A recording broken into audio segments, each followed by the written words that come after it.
everyone.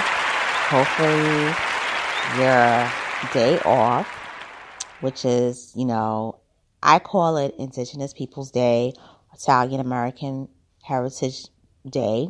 Hopefully you enjoyed it. You were with your family and friends. And I have to talk about this article because in the upcoming weeks, I will be discussing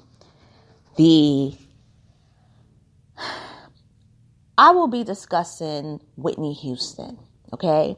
Particularly being that her sister-in-law, Leola Brown, has spoken out again, and also the upcoming Whitney Houston movie is going to be released in December.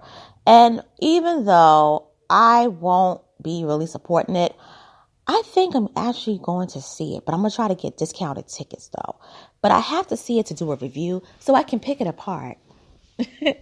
So anyway, I was listening this morning to Candace Owens. I'm not a fan of Candace, but I listened to 5 minutes of her discussing this leaked audio of Kim Kardashian disrespecting the iconic Whitney Houston. And I have to say,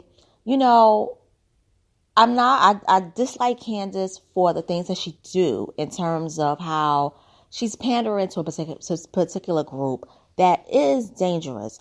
But I have to say, when she does her job right, I will always give credit to when credit's due. And in this particular case, she called out Kim Kardashian, rightfully so. Now, I'm going to read to you Hollywood Unlocked's report of Candace Owens' leaked audio of Kim Kardashian trash talking Whitney Houston. And it reads, Candace Owens' leaked audio of Kim Kardashian trash talking disgusting old hag Whitney Houston in voicemail sent to RayJ. Crack is definitely not whack with you guys. Yikes. Candace Owens has leaked a voicemail Kim Kardashian is believed to have sent to RayJ about a decade ago, where she shockingly refers to Whitney Houston as an old hag before calling the ex-couple sick and disgusting. While it's unclear how Owens obtained the audio, she felt inclined to play the recording in the latest episode of her Candace Owens podcast, as she, in her own words, touched on the black men Kardashian has used to get to where she is today before leaving them in the dust. Some tapes are making the rounds of Kim Kardashian, and she's talking trash. It's not the sweet little Kim K that she presents today. Owens expressed, she's nasty. She's calling Whitney Houston a crackhead, and she's yelling at RayJ. It is the opposite version of the Kim Kardashian that your kids have been following. She then proceeds to let her audience know that the audio she had gotten her hands on is only a sample of the full recording that has yet to be released. Now, this is what Kim Kardashian said, and I'm going to read it in the Kim K voice. I think you're honestly a sick human being. A woman who's believed to be Kardashian is heard saying on the tape, you are just so desperate that you'll do anything for attention, and you're so disgusting. Go have fun with old hag Whitney. You're so sick, and crack is definitely not whack with you guys. You are just, honestly, it makes me laugh how disgusting you guys look. The reality star then raises her voice as she begins to yell and tells RayJ to leave her alone and stop calling her. Per Owens, the voicemail was left on the One Wishes singer's phone because Kardashian had taken issue with RayJ, gaining more exposure and publicity for his then relationship with Houston, who passed away back in February 2012. Apparently, the full audio is much more graphic than the snippet Owens played on her podcast. But whether or not fans will get to hear the clip in its entirety has yet to be seen. Needless to say, though, Owens certainly got her point across as she tackled the topic of black men who have been disregarded by the Kardashians after the clan had successfully gotten what they wanted out of them. The 33-year-old said she would be open to having RayJ on her show to further discuss the control that the Kardashians have over people in Hollywood. And I think that they have left a lot of victims in their wake, RayJ included. He's rightfully angry, and I want to keep covering that because a family like this should be exposed. Now, I'm going to say this. I think that Candace Owens rightfully reported this. And I'm going to tell you why. The Kardashian clan has made money off of black men. Kim Kardashian, the story of the tape and the origins of it is something that many people didn't know. Many people were led to believe that this tape was made around like 2006. And then it just happily got leaked, and that RayJ leaked the tape, and that people were very mesmerized by Kim Kardashian's performance of the tape. And it was like, oh my God, F RayJ, we want to know more about this girl named Kim. And that it was a Cinderella story. And then Ryan Seacrest wanted to produce a reality show revolving around Kim, but also introducing her family. Really so much her mom, Kris Jenner, her siblings, and reviving Bruce Jenner's career. And they go from being just, regular, thousandaires or pseudo-millionaires to billionaires. And they live happily ever after. And then she marries Kanye, and then it's really happily ever after. And then they divorce, but it's still happily ever after for her because now she's on the Forbes list of being worth $1.8 billion. While RayJ is a millionaire, but he doesn't have a serious career. The end. No, that's not what happened.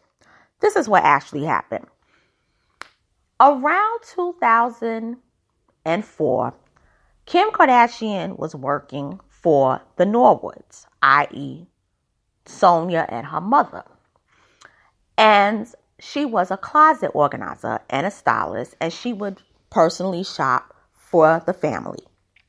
And RayJ started dating her around this time. And what happened is that Sonia Norwood's credit card is missing. And there's this whole thing about who stole my credit card. There's only one person that could have stolen it, and that is Kim K, because she was the only one with access to the credit card. The credit card does get retrieved. Kim returns it, but she racks up over $100K worth of personal items that she bought for herself on Mrs. Norwood's credit card. The card was also, I don't believe it was in Brandy's name, but Brandy also had a card that Kim K used, and she was shopping and buying personal stuff with the card. At this time, Kim Kardashian was just a worker. She wasn't a businesswoman, but she was trying to, rise up in the ranks. She always had a business plan from jump. So Sonia fired her. She fired her. She was like, you're fired. And RayJ was dating her at the time. And Sonia was pretty much not really feeling the whole thing of, you still want to date this girl after she stole from me. And Mrs. Norwood was even in talks with LAPD to prosecute this woman, as in Kimberly Kardashian. So what occurred is that Kris Jenner found out, and Kris Jenner was like, no. My daughter's not going to go down for this at all. So they came up with this whole elaborate scheme to basically get Kim from being prosecuted, which is if RayJ and Kim do this tape for Vivid Entertainment, where they have sex on film, and, the tape is basically released a couple of years from now, we will certainly pay you money from the tape, and it will be resolved and we'll just move on from the situation. So Mrs. Norwood, according to RayJ, Mrs. Norwood was like, okay, let's broker this deal. Now, the deal was actually brokered mainly by Mrs. Jenner, Kris Jenner, and one of the people from Vivid Entertainment. And what actually came out of that deal, and this is what I had actually heard a couple of months ago, that the deal actually basically caused a lot of money to be made before the tape was released. And they were paid in advance. And with that advance, Mrs. Norwood basically was paid the money owed that Kim K spent on a card that she wasn't supposed to spend. So the unauthorized purchases, as well as from Brandy. So that whole situation was severed. Kim never got prosecuted. She never got arrested and so forth. From the flip side of that, when the tape was leaked or released, really, RayJ turned out to be painted as the bad guy. That was not part of the agreement. The agreement was, the tape is released and whatever happens, happens. But they painted it as a leak, and that RayJ leaked it so that Kim K could be a star, because Kim K was starting to hang out with Paris Hilton, Britney Spears, even Lindsay Lohan. And even though she was getting shine from starting to work for Paris, it still wasn't really as much as, her being a star. She needed to be a star, and leaking the tape is what happened. And saying that is what made her a star, which they were all in on it. Now, I do agree with RayJ saying that she was not a victim. She was in on it. I agree with that. And I don't think it was fair to paint him in this horrible light.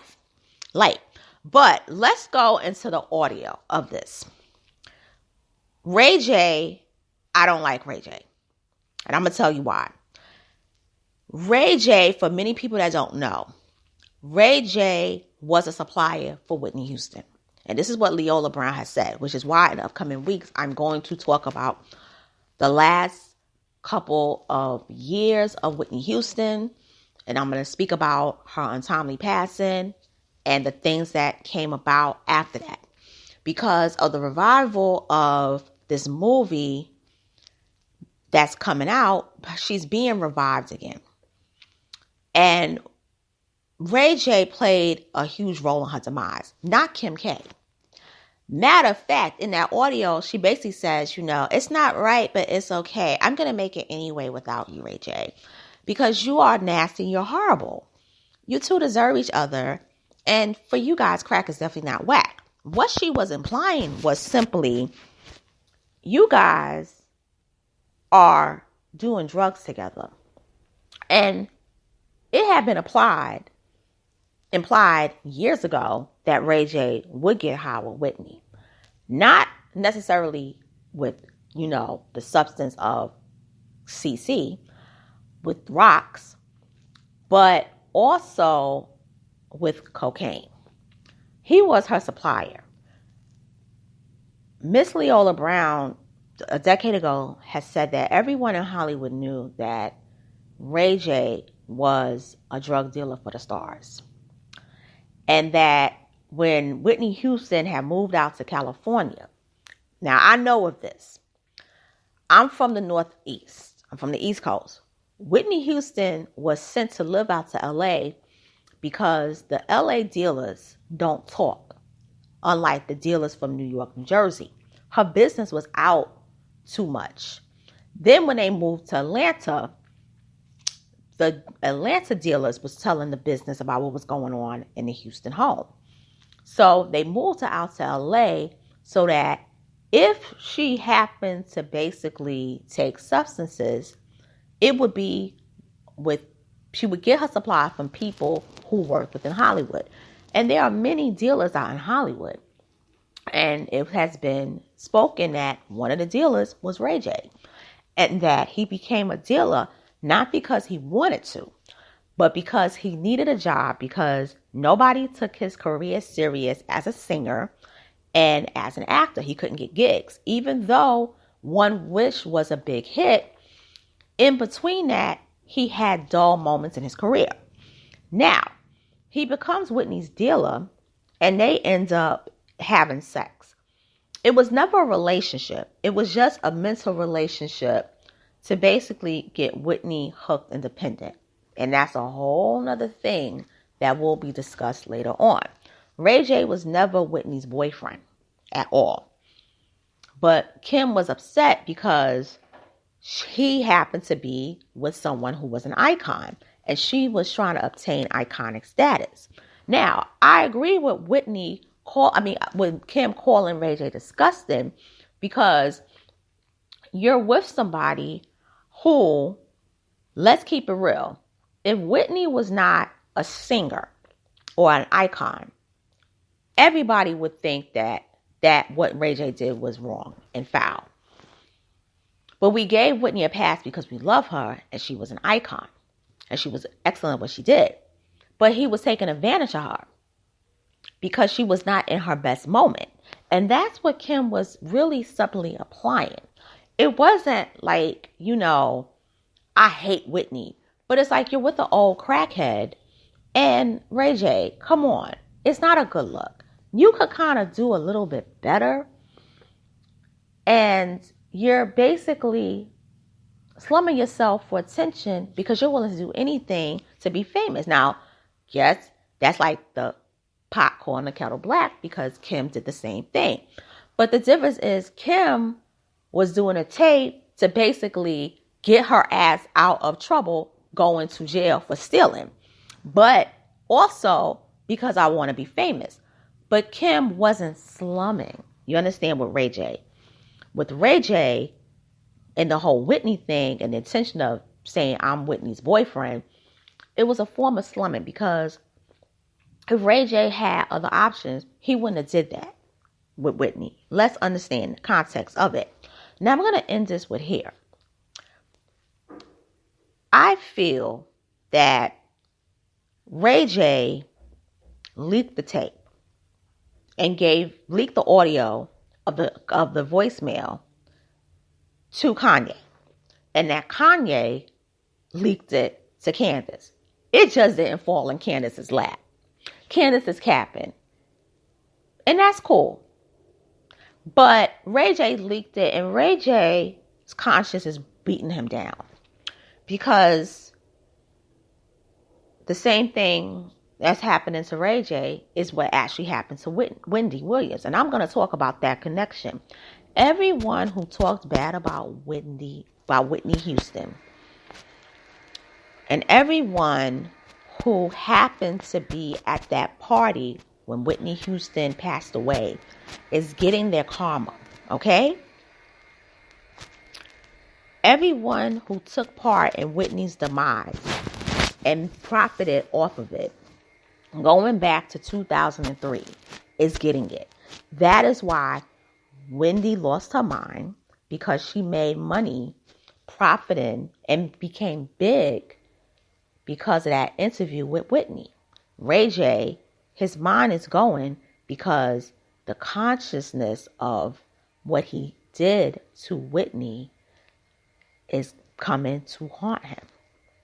And that is why Brandy's show Queens flopped, because of what happened with Whitney. Because remember, that note, we don't know what was in that note. But what we do know is that she too was adjacent to the demise of Whitney Houston that night. It all ties in. And I will be talking. Now, I will be saying allegedly for a lot of stuff, because I ain't going to be sued.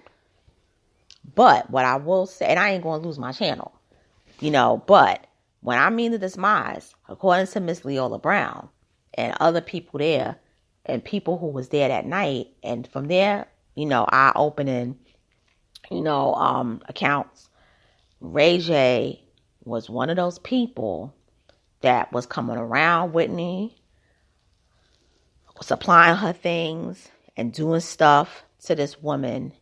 And it was evil. And then look at Bobby Christina, the same people that was around Whitney, they started coming back around Bobby Christina. And then it happens to her. It wasn't just Nick Gordon. So with that being said, I think that whether you like Candace or not, watch that video. And just listen to the first half of it where she talks about Kim K, the audio, and RayJ. And with that being said, I'm signing off. Thank you for listening. Like, subscribe, share, hit the notification button, comment, and I'll talk to you soon. Later.